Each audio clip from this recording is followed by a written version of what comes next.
السلام عليكم ومرحبا بتلاميذ السنة الثانية بكالوريا، سواء كانوا آداب أو علوم إنسانية، متمدرسين أو دايرين باك حر. هاد الفيديو غيهمكم كاملكم. علاش؟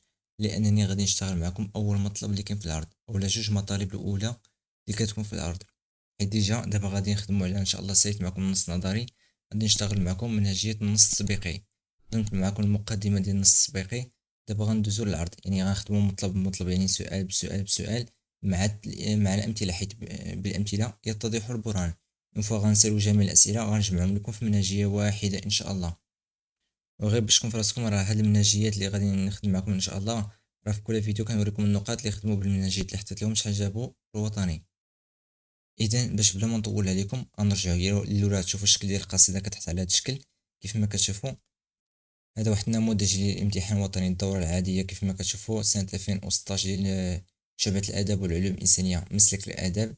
هذا واحد النموذج ديال واحد القصيدة، كتكون مرفوقة بمجموعة من الأسئلة، هما 5 الأسئلة. السؤال الأول: وضع النص في إطاره الثقافي والأدبي، يعني دير ليه المقدمة، راه خدمتها معكم عطيتكم المقدمة يعني في الفيديوهات اللي قبل. تكتيف المعاني الواردة في النص، هذا هو اللي غنجاوبو عليه اليوم، يعني تلخيص مضامين النص، يعني هاد القصيدة لخصها ليه، غنوريكم كيفاش تلخصو. وغنجاوبو على السؤال الاخر ديال العرض اللي هو: اعطيني الحقول الدلاليه والمعجم المرتبط بها واعطيني العلاقه القائمه بينها. يعني غنجاوبوها اليوم على 2 اسئله ان شاء الله في العرض، باش ندوزو نجاوبو على الاسئله الاخرين في الفيديوهات المقبله ان شاء الله. اذا كيف ما كتشوفوا هذا هو العرض ديالنا، هادو هما يعني كيف ما كتشوفوا تلخيص مضامين النص والحقول الدلاليه، يعني في غير هذا الشيء. وغير باش تكون في راسكم الا فهمتوا هذا الشيء، راه هاد نفس الخطوات كاينه في احياء النموذج، السؤال ذات في التكسير البنيه في تجديد الرؤيه، نفس الخطوات، غير الوظيفه بوحدها اللي كتغير. واما كلشي راه بحال بحال، يعني الا فهمتي كيفاش تجاوب على هذا الفيديو، يعني الا فهمتي الشرح ديال هذا الفيديو، راه غتفهم يعني احياء النموذج والسؤال ذات وتكسير البنيه وتجديد الرؤيه كيفاش تجاوب عليهم. اذا نبداو على بركه الله. الا باغي تبدا العرض كتخلي واحد 3 مربعات خاويه عاد كتبدا: يعبر الشاعر في هذه القصيده عن. هذا الشيء راه عاطي لك وسط المنهجيه، راه بحال هكا غتكون المنهجيه، نفس هذا الشيء كاتب لكم راه غيكون داخل ان شاء الله في المنهجيه راه نحط لكم ان شاء الله كامله مكموله من المقدمه حتى الخاتمه. اذا قلت لكم: يعبر الشاعر في هذه القصيده عن، يعني كتقرا القصيده كتعطيني شنو هو المضمون اللي كتعالج هذيك القصيده، علاش كتهضر، شنو هو الموضوع ديالها في حدود سطر واحد فقط. ان شاء الله راه غنعطيكم واحد المثال ملي غنسالي هذا الشرح فاصله حيث يستهل به. يعني كنرجعوا للقصيده ديالنا كيف ما كتشوفوا، كنقراو واحد 4 السطور الاولين ولا 5، كنشوفوا علاش كان كيهضر لنا في البدايه، يعني الشاعر شنو كان كيقول لنا في البدايه ديال القصيده. كنكتبوا يعني في حدود 2 سطورات الجوجونس، يعني باش بدا لينا نقطه فاصله لينتقل بعد ذلك الى التعبير عن. يعني كنقراو واحد 4 السطور الوسطانيين، مثلا 4 السطور الوسطانيين ولا 5، كنشوف علاش كان كيهضر. يعني في الاول كان كيهضر على هكا، ومن بعد لاش انتقل، علاش كان بحال الاول كان كيهضر مثلا على وصفه مثلا لبلده، ومثلا في باراغراف الوسطاني ولا 4 السطور الوسطاني ولا 5 كان كيهضر لنا على الاشتياق ديال الاصدقاء ديالو. هذا عطيتكم نموذج فقط. يعني كتقولوا يعني حتى هي في حدود 2 سطور بحال هكا كتبقاو تعبروا. نقطة فاصلة خاتما قصيدته ب، يعني بس على لينا القصيدة ديالو، بس على باش ختمها واحد 4 السطور الاخرين ولا 3 علاش كان كيهضر لنا فيهم. هذا هو تلخيص ديال النص كيف ما كتشوفوا، تلخيص مضامين النص. دابا غندوزو ان شاء الله تنكمل معكم كاع الحقوق الدلالية، عاد غنوريكم المثال اللي خدمت به ان شاء الله ديال الامتحان ديال سنة 2024، يعني الامتحان اللي دوزوه الناس ديال 2024.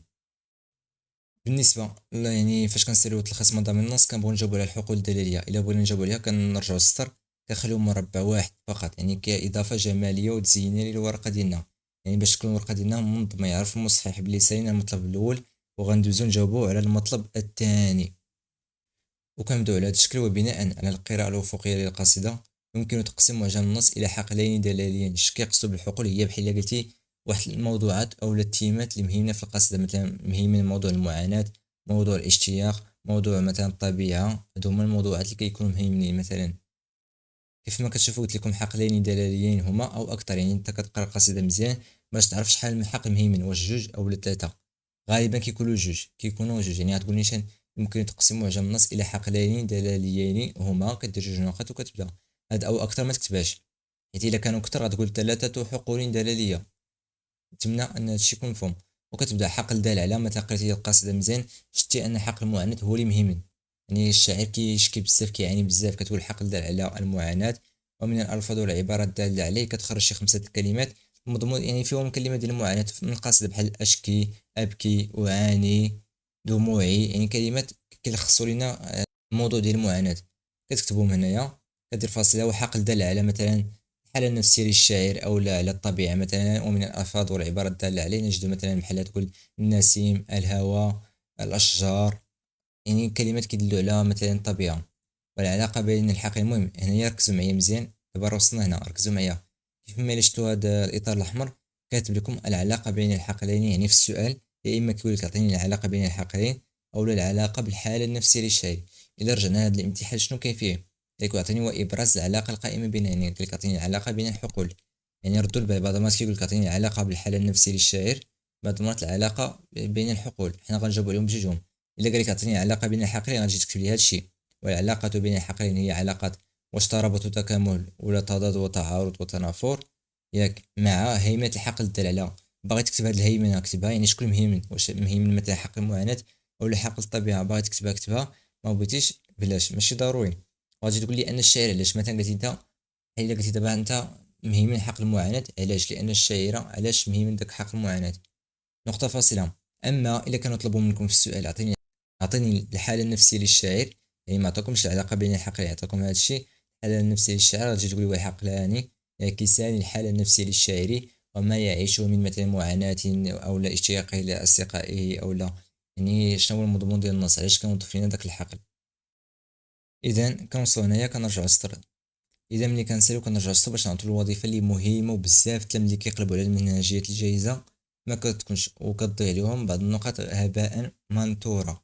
إذا كنديرو الوظيفة ديالنا. وقد وظف الشاعر واحد معجما تراثيا صعبا، لأن كنعرفو إحياء النموذج عند واحد اللغة صعيبة، متح مفرداته من المعجم القديم، ذا لغة متينة تتميز ألفاظها بالفخامة والجزالة على غرار الشعر القديم.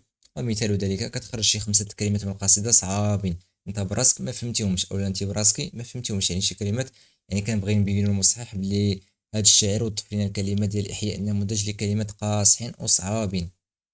وهادشي ان شاء الله راه غنوري لكم في المثال واحد شويه، غير صبروا نسالي معكم. الشيء الذي يبرز رغبة الشاعر في تقليد الشعر القديم، يعني هادشي، هذه هي المنهجيه ديالنا، يدير لي جوج اسئله الاولين بحال هكا ان شاء الله كيف ما شفتوا. ودابا راه المهم كيودي العصر ان شاء الله، تيسالي الاذان وغادي نجي ان شاء الله نكمل معكم ما تبقى. ودابا ان شاء الله ساليت معكم المنهجيه او لا كيفاش تجاوبوا على السؤال ديال تلخيص مضامين النص والحقول الدلاليه.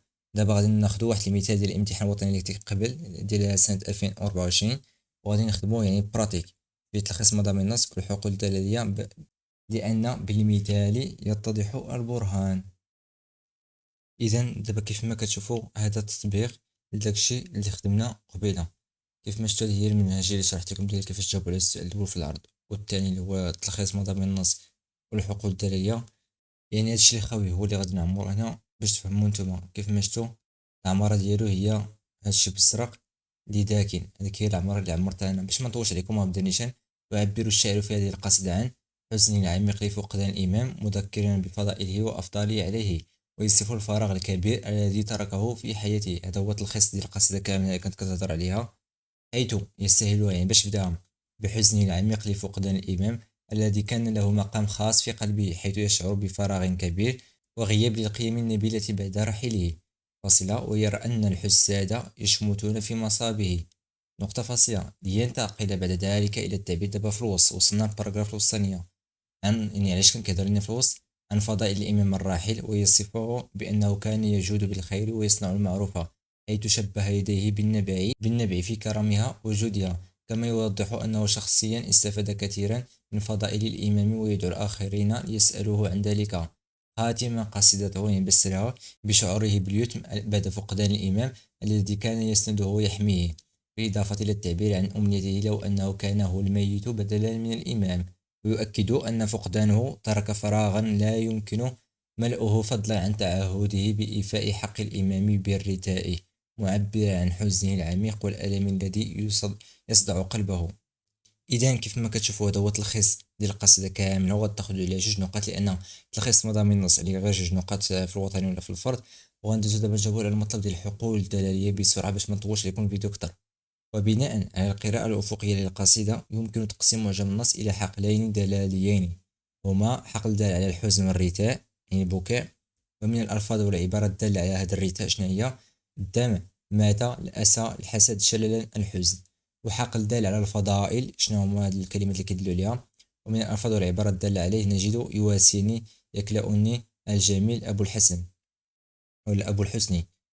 فصل والعلاقة بين الحقين، حيث هما في ذاك الامتحان طلبوا العلاقة بين الحقين. والعلاقة بين الحقين هي علاقة ترابط وتكامل. علاش؟ لأن ذكر الفضائل والمآثر يوضح السبب العميق للحزن والرثاء.